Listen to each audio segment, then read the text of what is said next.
Hey there, Jordan Chariton. Not live on this Friday. Sorry, we're a little late. We're a little late today because I've been having some very positive business calls. You know, status quo, we're a business. We're trying to grow here. So I've been on the phone with a couple people and got some things in the works, including getting Status Quo's first documentary, Flushing Flint, out there and more exposure. So I just had a call about that with a cool company and had another call. So sorry, sometimes because we are banned from live streaming for another 17, 18, 19, 20, 21, 22, 23, 24, 25, 9 days. I got to record these not live streams early. So sometimes I'm late because I'm doing business stuff. But hope you understand. Hope everyone had a nice week and we'll have a nice weekend. Lot going on, and exciting things to tell you about, including the new Status Quo merchandise store. You want to get Status Quo swag? You can now purchase it online and help us grow by giving us more revenue. So I'll show that in a little bit. Remember your checklist. Smash the like button. I want you to smash it into smithereens. The more people that press the like button, which is the thumbs up under my ugly face, the more people that will see this non-live stream.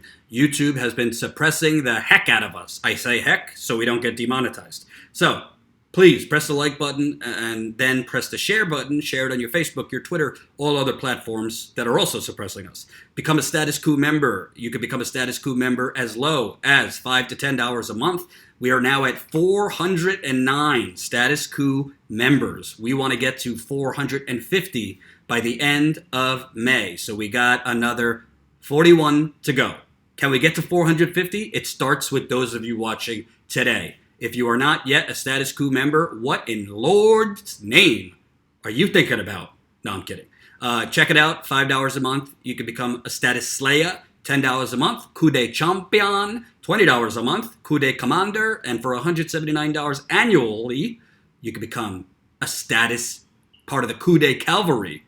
And for this month, we got a little promo going. All $5 Status Quo members will get a Status Quo sticker. So become a $5 member now, you get that cool sticker. And if you become an annual member at $179 annually, you'll get a coffee mug with it. Or for tea, or for other substances you want to put in there, whatever floats your boat. And I'm excited, I'll say this a little bit later too. For members, we have our monthly member/patrons call. Just put it in your books. This Wednesday, May 22nd, 7:30 Eastern Time. If you're a member, usually it's for $10 members, but we're opening it up to all members this month. So all new members, whether it's $5, $10, $20 a month, can join us for our monthly video call, which is through Zoom. So you see, you'll be on video, I'll be on video, Jen will be there too on video, and it's a little bit of a wild west, our video calls. So it's a little more informal. Jen gets mad at me. She says I'm a walking TMI. I give too much information that I shouldn't. That's just how it goes. So become a Status Quo member now, and you'll get an invite to our members call, which we're going to do Wednesday night. Again, 7:30 Eastern Time. That would be 4:30 Pacific? Yes, 4:30 Pacific. And by the way, we don't have enough technology these days, but I would show you, but I literally have an ice pack under me on my left foot because I had successful back surgery. However, unfortunately, for some reason, after back surgery, I now have a tear. My uncle, who's a podiatrist, he hasn't looked at my foot yet. Well, he looked at it, but he hasn't seen me in person. But he said, based on the picture I sent him, it looks like I have a partial tear of my plantar fasciitis, which before yesterday, I didn't even know what the heck that was. So I have a partial tear in my plantar fasciitis, which is, I guess, in the heel of your foot, because I'm walking around and it feels like I have like a pull or in my foot. And when I stretch my heel, it feels like my foot is on fire. It hurts so bad. I don't know where that came from, but I woke up after surgery with like a little tightness in the heel of my foot, and now it's full-blown tear. So thank you. when one problem is fixed, another one opens up. But anyway, enough of that. Remember, smash the like button. The more people that press the like button, the more people that will see this not live stream. Big story. What did I tell you a couple weeks ago? Do you remember, if you're a Status Coup viewer, more importantly, if you're a Status Coup member? I said, just wait for it. Just wait for the McCarthyism to begin against Bernie Sanders. It's coming. It's coming, folks. They are going to lay it on thick. They are going to mention that Bernie Sanders went on his honeymoon in the Soviet Union with his beautiful bride, Jane. Why did Bernie Sanders go to the Soviet Union for his honeymoon? Who did he speak to in the Soviet Union for his honeymoon? Where did he stay? What did he eat? Is my accent decent? I have watched The Americans. Great show. So I said they're going to try and McCarthyite the hell out of Bernie. And, oh, I forgot. This is a super chat. If you're feeling super on this Friday, if you want Status Coup to grow, let us know in the super chat. Leave any amount, and we will respond live in the live chat. And again, our live stream ban, we're getting out of live stream jail on May 25th. So May 26th, we're going to have a big bonanza. I don't know how long I'll go on that Sunday. I used to go like 4 or 5 hours. Probably not 4 or 5 hours that Sunday because I just had back surgery and I can't sit that long. But we are going to have a live stream bonanza on May 26th. So cancel your plans for that Sunday. Now, I warned you that the McCarthyism was coming for Bernie. I warned you that the Cold War reenactment was coming for Bernie. We saw a Politico article a few weeks ago, basically trying to tie Bernie to Russia. Now, a full spread in the New York Times. Shocker. Mayor and foreign minister. How Bernie Sanders brought the Cold War to Burlington, Vermont. Referendum, rallies, a trip to Nicaragua, all were part of his effort to infuse left-wing activism into local politics. So, not to lecture you, but let me just explain for a second how corporate media works. The New York Times, you don't even have to read the story, which I've read the story. It doesn't even matter what the story says. The New York Times wrote this story for the headline because they want to scare and give a boogeyman to their mostly establishment, older readers. It's the biggest paper in the world, but it is a traditional establishment reader. I don't think the majority of millennials have a New York Times subscription. I'm just guessing. So, and I'm not, no criticism to our viewers because we do have a good amount of older progressives, but I don't think the New York Times main wheelhouse is younger progressives or even older progressives, actual progressives, not the faux progressives like, Barack Obama, Nancy Pelosi, and Chuck Schumer. So the New York Times wrote this story pretty much banking on a scary McCarthyite headline and a shaggy old picture, younger picture of Bernie from like the 1980s. That's all this story was. Because the majority of people do not read a full story. The majority of people do not even read half a story. The majority of people read a headline and maybe the first paragraph or two. Majority of people don't even read any of it. They just see it on Twitter. And this headline is to scare the living bejesus out of the New York Times reader and to tie Bernie to the Soviet Union. The Soviet Union, the Cold War, to Burlington, Vermont. I am not going to read the whole thing. I'll read a little bit. I hope you've eaten. So, first paragraph. For Daniel Ortega, the president of Nicaragua, the summer of 1985 was to be a moment of extraordinary triumph. In July, on the 6th anniversary of the Sandinista Revolution, Mr. Ortega would address a crowd of hundreds of thousands with a message of defiance for his political nemesis, Ronald Reagan, and the Contra militias waging war on him with support from Washington. Amid the festivities, Mr. Ortega would also meet with the mayor of Burlington, Vermont. Who could that be? Bernie Sanders, then 43, journeyed for 14 hours to reach Nicaragua, switching planes in Boston, Miami, and San Salvador, and made a truncated tour of the violence-stricken country before the grand event in Managua. Aspects of the trip might have unsettled another visitor. A reporter who traveled with Mr. Sanders wrote of strict limits on the taking of photographs At the anniversary celebration, a Wire report described a chant rising up, "Here, there, everywhere, the Yankees will die. The Yankee will die." If Mr. Sanders harbored unease about the Sandinistas, he did not dwell on it. Quote, "After many years of economic and political domination, Nicaragua is determined not to be a banana republic anymore, and it's free to make its own decisions," Mr. Sanders declared, according to a Nicaraguan newspaper, El Nuevo Diario, quoting him in Spanish. Is that a crime? Unusual though it was, Mr. Sanders' trip did not shock his constituents. His Nicaraguan odyssey was part of a year-long effort to infuse local politics with international issues and to transform Burlington, a once sleepy college town on the shores of Lake Champlain, into a haven for left-wing activism in the twilight of the Cold War. Oh, the Cold War. A New York Times review of Mr. Sanders' mayoral papers, including hundreds of speeches, handwritten notes, letters, political pamphlets, and domestic and foreign newspaper clippings from a period spanning nearly a decade, revealed that from his earliest days in office, Mr. Sanders aimed to execute his own foreign policy, repudiating Mr. Reagan's approach of aggressively backing anti-communist governments and resistant forces while going further than many Democrats in supporting socialist leaders. So, right there, the New York Times spent all its time, all its resources in going through Bernie Sanders' old notes and paperwork as a mayor, essentially to try and paint him as not, yeah, America first. That's what this is.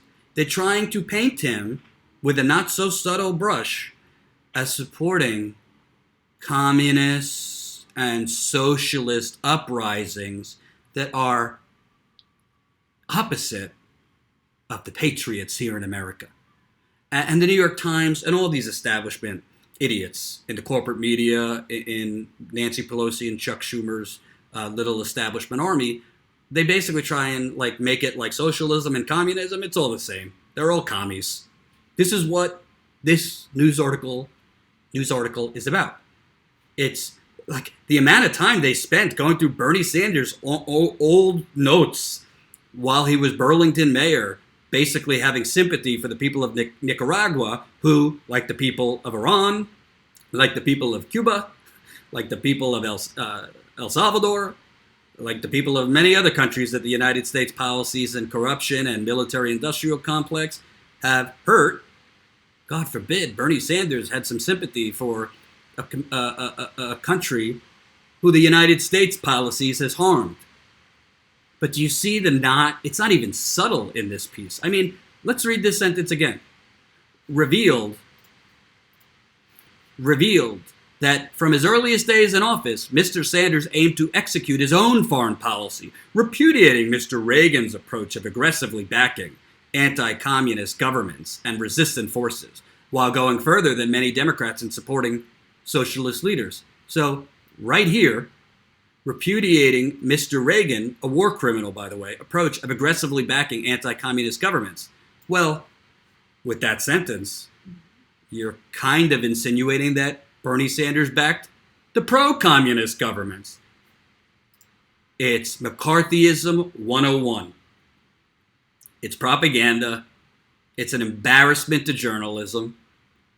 And you know what? I actually think it's a strength that Bernie Sanders went to Nicaragua. I actually think it's a strength that Bernie Sanders has a long track record of not only sympathizing, but actively trying to make connections with socialist governments and even communist governments who were not, we're not talking about Stalin communism, but with governments that had basically the same issues we're having in America, but worse, where workers were being displaced, where workers were being starved, where, the means of production, whether it be farming, whether it be mining, whether it be labor, were basically being hijacked by corporate interests, and the workers were getting crumbs. Where people were starving. Where as a result, crime. God forbid Bernie Sanders went to sympathize with those people or to learn more about those communities. I wish more politicians or mayors would go do that. Go to Venezuela right now, see the truth. Go to Colombia, where the United States, because Colombia is, for our business ties, there's a lot of gold and copper being mined there, and the United States wants some of that gold and copper. The United States looked the other way as the brutal maniac leader of Colombia, Ben Norton, has done some great reporting from there, just executes labor leaders, executes social movement leaders opposing the brutality of the Colombian government. The United States looks the other way. But we care about the humanitarian crisis in Venezuela. Well, Venezuela is blocking us from their oil, so yeah, we care very much about that humanitarian crisis. Not so much about the Colombian crisis. Or let's say, we love Brazil, who has a maniac, homophobic leader, because he's good for our business interests. Same thing goes with Saudi Arabia. God forbid Bernie Sanders supported socialist governments. I'll read you a little bit more.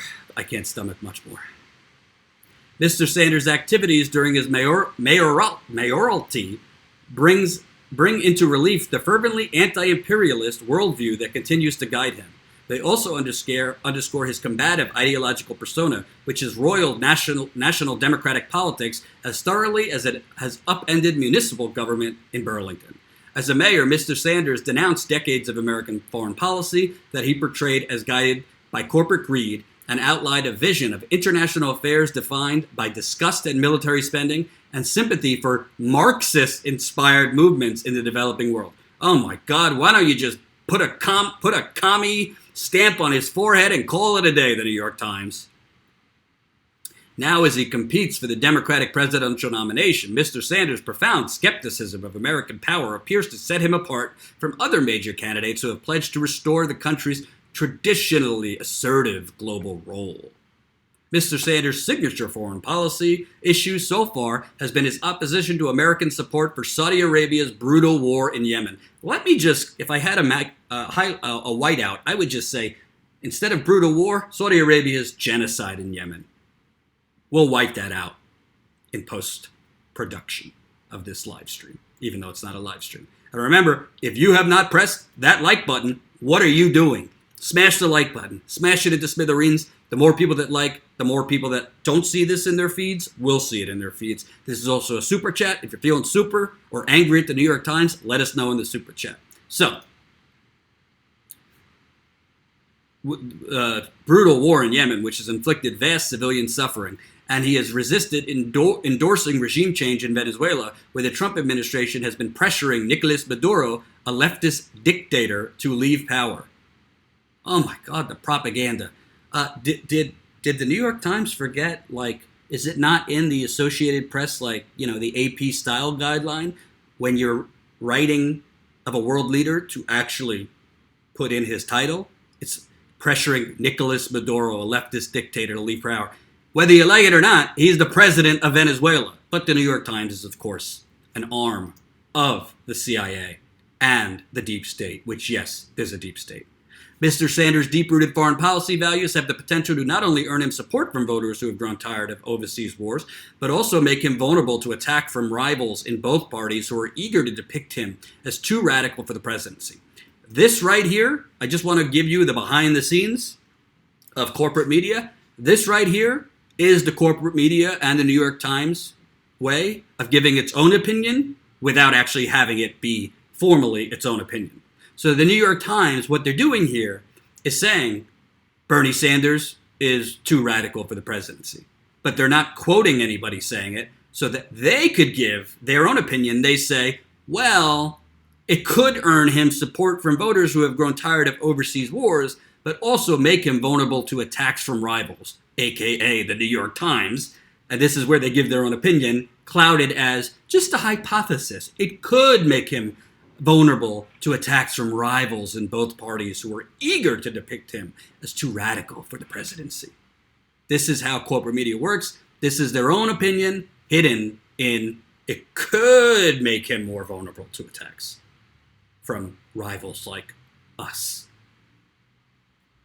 Mr. Sanders declined an interview for this article, which he should have because it's not a news story. It is propaganda. And don't want to brag, but pretty happy to report to you, Jane Sanders agrees.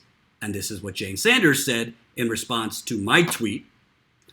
I tweeted out, just like I warned Status Coup viewers, this is now the second propaganda piece by corporate media trying to stoke McCarthyism against Bernie Sanders. Its goal is for the headline to spook readers into thinking Sanders admires communism. And knowing, it gets cut off. And knowing that most people just read the headline. So Jane Sanders responded to my tweet. Thank you, Mrs. Sanders, potentially the First Lady. Along with false foreign policy impression, they imply he paid no attention to municipal matters in Burlington. He doubled voter turnout in Burlington, Vermont, won by increasing margins four times, and was named one of the best 20 mayors in America by that radical publication, U.S. News and World Report! Exclamation point. I wish I had a buzzer or something to cheer Jane Sanders. I mean, I really hope Bernie's campaign, I know what they're doing, and they're really focused on, each week trying to put out a new policy. Just today, he put out a policy that as president, he would basically outlaw for-profit charter schools, which I'm in agreement with. And Bernie Sanders, you think they're against him now? You wait till Betsy DeVos gets her hands on him. Well, not literally. You wait till all the private foundations for the people that are helping the people that are invested heavily in these charter schools. Oh, Bernie's going after the charter schools and Big Pharma? God, that's risky business, but why not? It's true. I mean, I don't have the time to get fully into charter schools, but most of them are scams. Most of them are not to help lift, the vulnerable and the impoverished out of poverty and give them an education they wouldn't normally get. No, they're not. When there's profit involved, like in healthcare and education, there's greed and false motives and ulterior motives. But as Jane Sanders said, I mean, I hope Bernie's campaign comes out and starts going at the New York Times and others, because I told you in the first place a few weeks ago, you just wait. You just wait for them to, drape this growing McCarthyism around Bernie Sanders, because that's their best bet. I mean, the truth is, if Bernie Sanders is going to win this nomination, he can't just do it with his existing base of progressives. He has to expand the black vote, which he did not do great in 2016. I'm just keeping it real. He did win millennial black voters, but he needs to do better with older black voters. And he also needs to do better, just period, with older voters, 50 plus, which gravitated to Hillary Clinton. And in most of the polls, even though they're oversampling older voters and undersampling younger voters, which we've reported on extensively here, in the sampling of older voters are going to Joe Biden right now. I think it's very early. As Mike Gravel, who I interviewed yesterday, you might not know I interviewed him because YouTube is suppressing the hell out of this channel, but the full interview is up. What a delightful man to interview. There was a funny moment, too, where his phone went off, and it was this extremely loud, funny song, and he kind of got scared by his own phone, and I kind of got scared because it was so loud. Go check it out after this broadcast. But Mike Gravel said, I don't think they're going to try to rig it this time. Respectfully, I disagree. I think they're already trying to rig it. It's going to be in a different format this time, but it's going to be, this time, they are going to rig it, and they're doing it through even platforms like the New York Times. It doesn't require like a conference call in the morning between like the DNC, the New York Times, other media platforms. It's a wink, wink. They're all in it together because, trust me, Bernie Sanders threatens the New York Times investors' interests. Bernie Sanders threatens the New York Times readership, who a lot of the New York Times readership is wealthier people. So, and the New York Times is run by people that live in an ivory tower, New York and DC bubble. They don't like Bernie. Radical. There's a documentary series on, I think it's on Amazon Prime, I'm not sure, I think it's 6 episodes. It shows the New York Times reporting in the age of Trump. and it's this grandiose. They think so high of themselves, and like how the how the cake is baked. What's that saying? How the whatever's baked. It was one of the most propagandized, grandiose things I've ever seen. It really was. I think Jen liked it though, just blowing up her spot. But she could defend herself. I think she liked it. So, yeah, sorry to have to report this, but the Cold War arrows are coming at Bernie Sanders, and this will not be the last one. There was a political piece that tied him to Russia. Now this ridiculous piece. Oh my God, can you imagine if the New York Times spent these amount of resources going through, all the notes while Bernie Sanders was mayor of Burlington to see his ties to the Cold War? Can you imagine if they spent all their resources doing that in Flint, Michigan? In Navajo Nation, where poverty among indigenous people is running rampant? In Detroit, which sunblocks are pretty much indistinguishable from Baghdad, where bombs and mortars have gone off. In South Carolina right now, where Denmark, South Carolina has its own water catastrophe that, as we grow at Status Coup, become a member, statuscoup.com/join, we want to go cover. Can you imagine if any of these outlets would spend their ridiculous amount of resources on actual reporting on things that matter and might save lives? Can you tell I'm pumped up today? And I have this ice pack under my foot because I have a tear in my plantar fascia. Plantar fasciitis. Fasciitis? I don't know. I didn't even know it existed until my uncle told me I tore my plantar fasciitis. And it hurts when I walk, by the way. I digress. So, let me tell you, the Cold War 2.0, it's not coming. It's here. And Status Coup is here to expose it and spread the word. Tell your friends, tell your family that this is the new way to try and screw Bernie. And they're all, by the way, this is kind of what they did to Tulsi, just in a different form, making her an Assad apologist.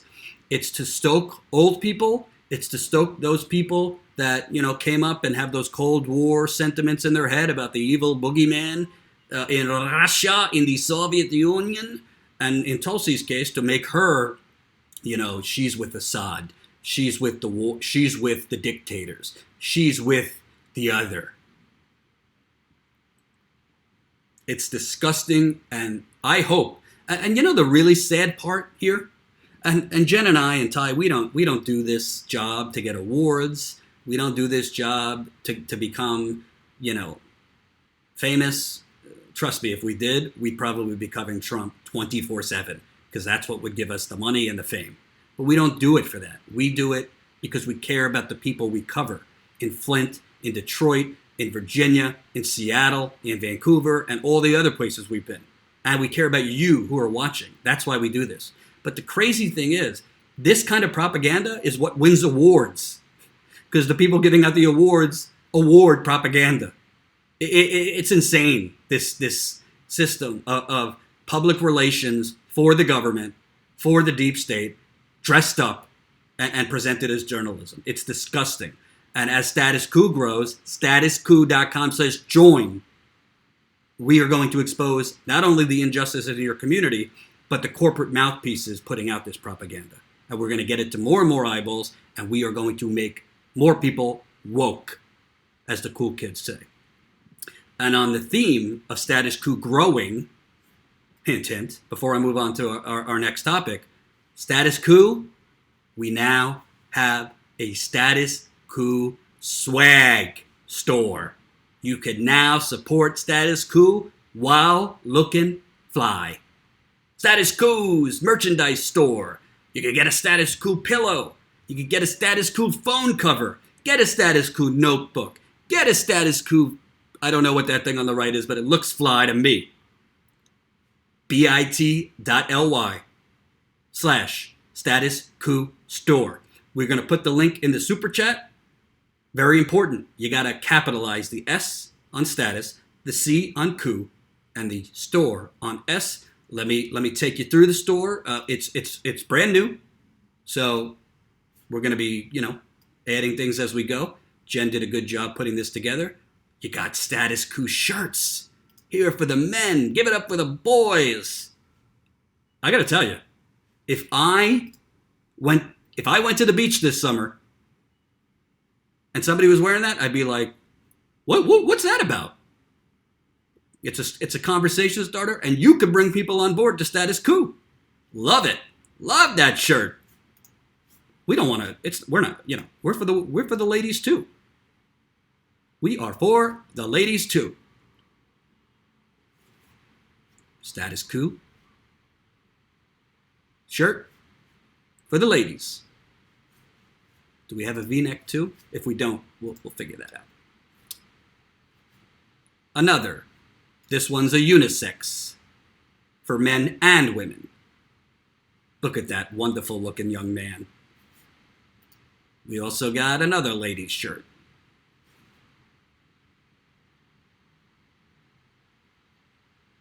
Like that shirt, maybe I'll give it to my mother. She's demanding Status Coup merchandise. Here's the Status Coup iPhone cover. Here's the Status Coup case for Galaxy, Samsung Galaxy. Here's the iPad case. Oh, I love it. Absolutely love it. Oh, laptop skin. That's what I was wondering what that is. For your laptop. Then you have Status Coup posters, Status Coup canvas print, Status Coup photographic print, an art board, and my favorite, which I will be getting immediately. Hopefully I get a discount. Wink, wink. You got a Status Coup throw pillow for your couch, floor pillow, Status Coup mug, a Status Coup clock. Oh my God. I want all of it. I want all of it.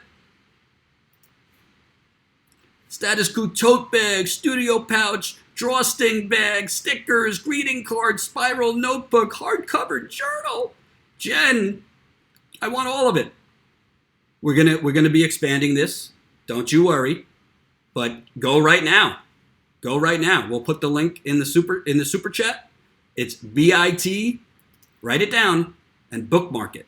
Bookmark it on your computer or laptop or a phone. bit.ly.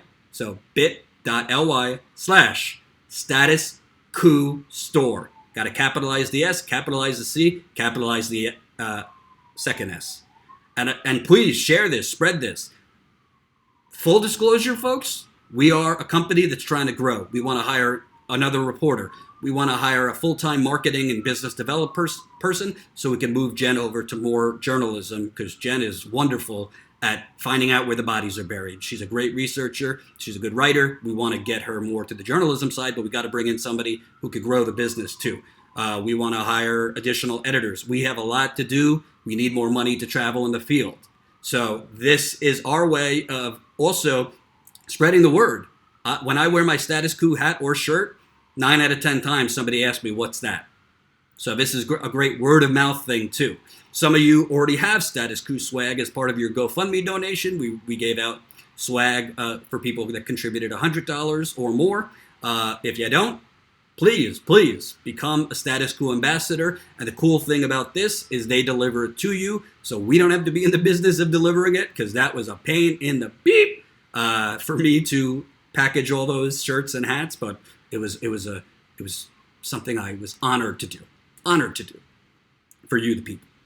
So hurry to that store, and we want to start seeing dollar signs coming in so we could grow and start. And also, if you buy stuff from us and you wear it, send us the photos. Send us the photos of you in a Status Coup shirt or with your Status Coup mug in the morning or whatever to info@statuscoup.com so we could share that on social media with your permission.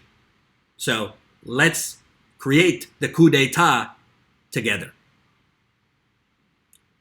In 1 minute, I'll be back. Here's another reminder for you to join as a Status Coup member. statuscoup.com/join. Out front tonight, chaos at the White House. President Trump's deputy chief of staff, his communications director, is just because of their connection to President Trump. And I know you've been saying... We learned recently that Donald Trump threatened to sue his former schools if... Tired of hearing about Trump 24/7? Become a member at statuscoup.com for only $10 a month. Click the notification. With your help, we can start the media revolution. And before Bernie went on stage, I spoke with his supporters online here, and you really get that feeling from them. A lot of people I spoke with said, you know, this. I love the part at the end where he's like in front of his computer, all like happy and watching a clip of me. It's kind of it's just funny to me. But Ty did a good job on that. We also want to remind you, Ty exists. He is working to fine-tune the documentary, and I can't get into details, but we do have some progress as far as distribution for the documentary. Cheers. So, finally, on this Friday, I saw this clip on MSNBC, and it just delighted me. So I'm going to play it for you real quick, and then we'll talk.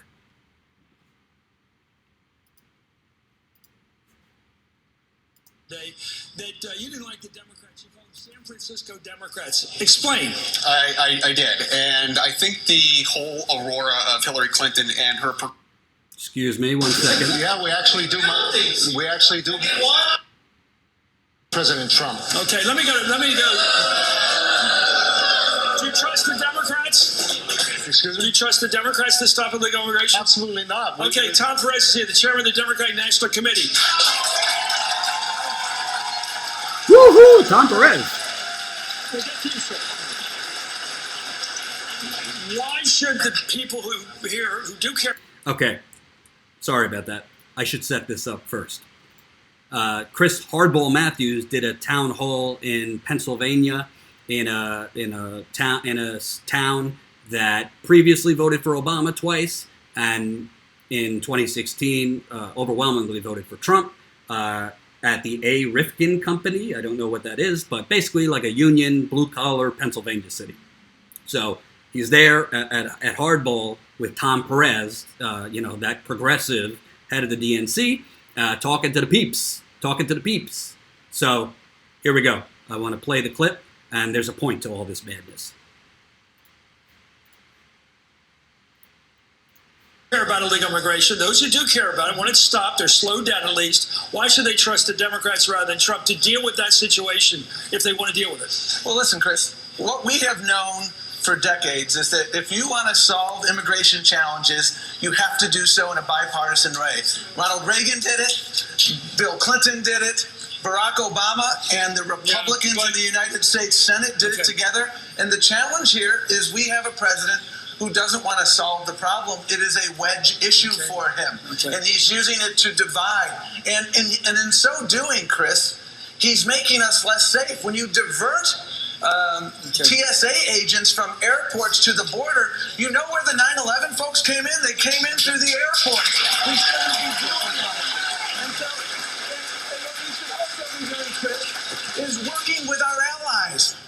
When you insult your allies, it makes it harder to solve the problem. Thank you so much, Mr. Chairman. Sir, you want to go back to your question about the job situation. So you got that. Tom Perez talking immigration and things like that. Well, this guy really won the night. Coming up next.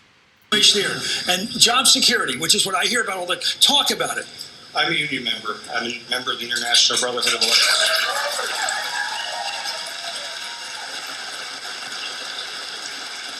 I heard this gentleman talk about San Francisco Democrats. I've heard this gentleman talk about getting involved in Mueller. It's just gimmicks.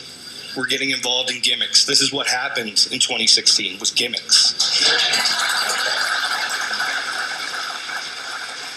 He came in, the Democrats, I'm a Democrat, I'm a lifelong Democrat. My grandfather was a Democrat.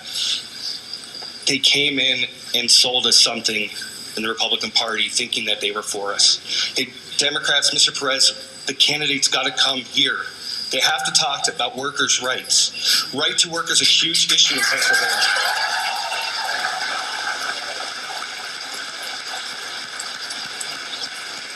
We can't have candidates that are only concerned with social issues. A social issue for me is the ability to go out and provide for my family.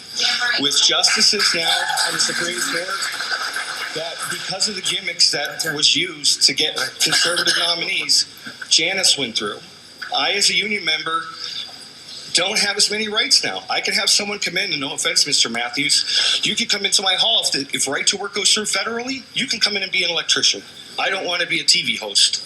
I don't think you'd want me running your show. You can learn it faster than being an electrician. For a second, we're going to have Vito respond to you. We're going to commercial. We'll be right back. Vito. The way that I've seen this is, Oh, God, that was brilliant. Absolutely brilliant. First of all, I love how Tom Perez sitting there, his face like, oh, yeah, I'm taking notes here. So first of all, he said, no disrespect, Mr. Perez, but like, enough with the Russia. Did you hear that? Gimmick. And the social issues, gimmick.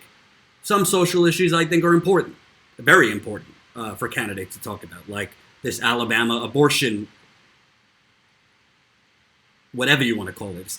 It's an attack on women, and frankly, all Americans. This Alabama abortion bill, and now Missouri has swept in the middle of the night and proposed a ban. I think at 8 weeks. I might have that wrong. So you have a blue collar worker saying, first of all, the Democratic Party, you need to come here and not just pontificate about nonsense. You need to come here and talk about our issues that we care about. When's the last time you heard Chuck Schumer, Nancy Pelosi, Joe Biden, who pretends to be for the unions? Have you heard them talking about right to work? Have you heard them saying we need to stop offshoring the jobs? Of course not, because they're all pro-NAFTA. They're all pro these corporate written trade deals that offshore all the jobs. They're all complicit. So, you have a blue-collar guy here saying, Trump swept in and he spoke our language. He conned us, but he spoke our language while Hillary Clinton and the Democrats were talking about stronger together and expanding Obama's legacy. Bernie Sanders was talking about, in 2016, was talking very strongly about strengthening unions. He was talking against the trade deals that decimated those communities in Pennsylvania and Michigan and Wisconsin, Ohio. And it's just amazing because Tom Perez, again, is sitting there, and I think immigration is an important issue, but Tom Perez and the Democratic Party still are not talking about those red table core issues that matter to that guy, a union guy in Pennsylvania. Joe Biden is not. He's out there pretending that he's Union Joe and all these things. Does he think that Trump wouldn't just decimate him on the fact that he was for NAFTA? The fact that he pushed the bankruptcy bill would hurt those communities. The fact that he wrote the crime bill. The fact that he voted for the repeal of Glass-Steagall, which also hurt those communities with the housing crash in 2008. It's not the 1990s anymore. There's the internet, there's social media, and you cannot run from your record. It's going to come out. The corporate media is going to try to dress it up and cover it up. But these people in Pennsylvania and those communities, they're going to figure out that you are not middle-class Joe, that you are not Union Man Joe, that it's all a facade. It's all bogus. And I think what this guy was trying to say to Tom Perez, because the Democratic Party, because they are in bed with the corporations, with Big Pharma, with fossil fuel companies, with Silicon Valley, with the big banks, the Democratic Party has been pushing this Cold War hysteria, which that gentleman so aptly just said, enough with the gimmicks. Enough with the gimmicks. And if you haven't liked this live stream, non-live stream, press the like button. And Tom Perez was looking like a dog who just wants his bone. Tom Perez knows Russia is a distraction. But Tom Perez, fundraising emails and this and that, it's all Trump is evil. This terrible thing Trump is doing. This terrible thing Trump is doing. It's the same exact playbook that Hillary Clinton and the DNC and the Democratic Party did in 2016. There's nothing. I mean, I will say, even though I don't like her as a candidate, at least Kamala Harris is on the campaign trail talking about some issues, like her thing to raise teacher pay and all this. I don't think she'd actually follow through with any of it because all her donors and her whole apparatus, her campaign, her top people in her campaign all worked for Hillary Clinton or the DNC in 2016. They've just basically shifted over to Hillary 2.0. That's Kamala Harris's campaign. But Joe Biden isn't really talking about issues on the campaign trail. He's knocking Trump. Bernie Sanders is talking about issues that matter to those communities while going after Trump. You have to do both.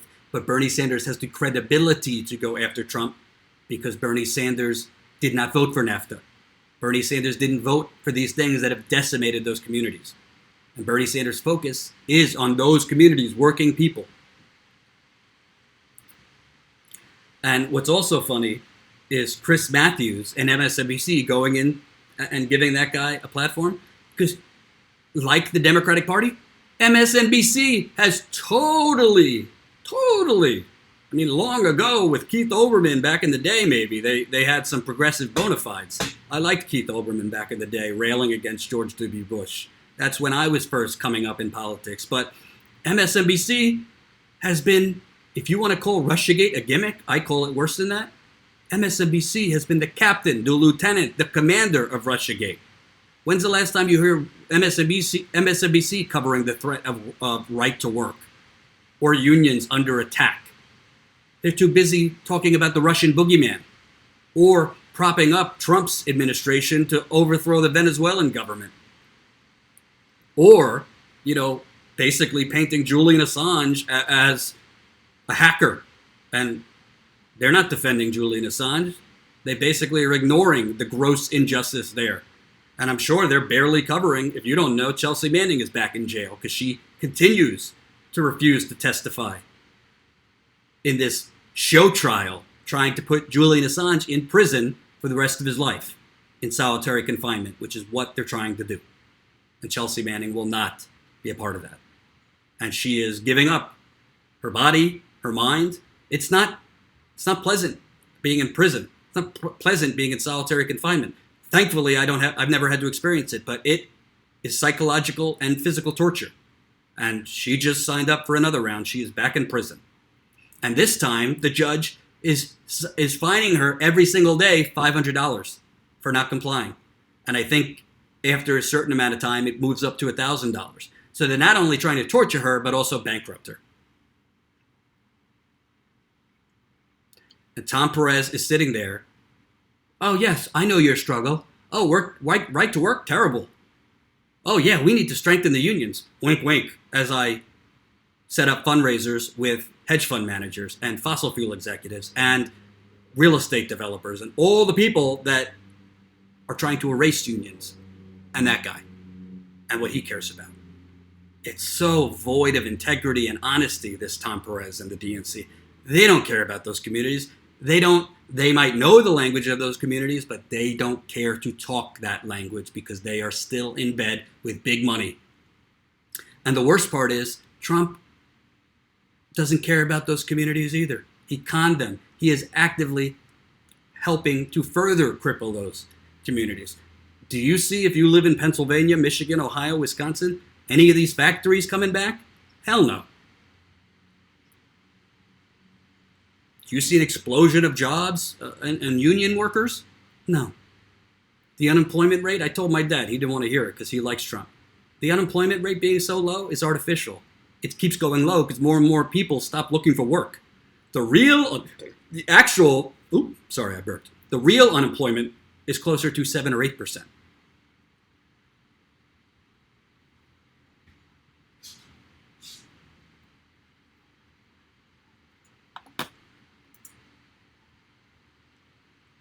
At least you have it on camera. Tom Perez pretending to care as a union worker in Pennsylvania, which the Democrats need to win if they're going to beat Trump, telling him enough with Russia, enough with all the social issues. I think candidates should care about. Immigration is an important topic. We shouldn't scapegoat immigrants. Abortion is an important topic. But the identity politics that the Democratic Party and the DNC has been playing, no, enough. The only way you're going to win is if you actually represent what people care most about, and that's their wallet and health care, which the Democratic Party also doesn't give a damn about because they are not for Medicare for all. And those saying they are with caveats and disclaimers and twisting themselves. Oh, it's a goal to get there. Please. Tom Perez and the donors of the Democratic Party ain't going to allow Medicare for all. because their masters in Big Pharma won't allow Medicare for all. That's the truth. As I end tonight, I remind you, if you're coming to this late, become a Status Coup member. statuscoup.com/join. That's statuscoup.com/join. You can become a member for as low as $5 a month, $10 a month, $20 a month, or $179 annually. For our new $5, anyone that signs up in May, you're getting the Status Coup sticker. I want a Status Coup sticker. Become a member, statuscoup.com/join. Anyone that signs up as an annual member at $179 for the year, you will get a Status Coup mug to put your coffee in, your tea, whatever else you want to put in there. Remember, Status Coup members, it's not just supporting us. You get behind-the-scenes content. You get bonus videos from In the Field. You get a monthly call with Jen and I, which this coming week, we are Wednesday at 7:30 Eastern for Status Coup members and patrons. Usually it's for the $10 members or patrons, but we're opening it up for all members this month because we want all members to get kind of see what the members call is like. And if you're a $5 member, maybe you'd want to go up to $10 so you could get invited every month. This call is different than our live streams. This call is a little bit more casual. You're all on video, so everybody's on video. It's through Zoom, and we share some of the behind the scenes, what we're working on, some things we're working on. We might have some news for you this Wednesday, which is good.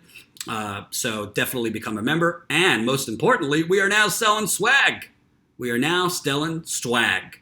Head over to Status Coup Store. That's bit.ly/Status Coup Store. Make sure you capitalize S for the status, C for the coup, S for the store. bit.ly/Status Coup Store. Thank you for watching. Become a member, statuscoup.com/join. See you next week. If something breaks over the weekend, we'll make sure to upload. Check out my interview with Mike Gravel. I also did an interview with Shahid Buttar, keep mispronouncing it, who is the 2020 progressive challenger to Nancy Pelosi in San Francisco. Go check that out and spread the word of Status Coup. Remember, most people are not lacking compassion in this country. Most people have no earthly idea what the beep is going on. Peace out.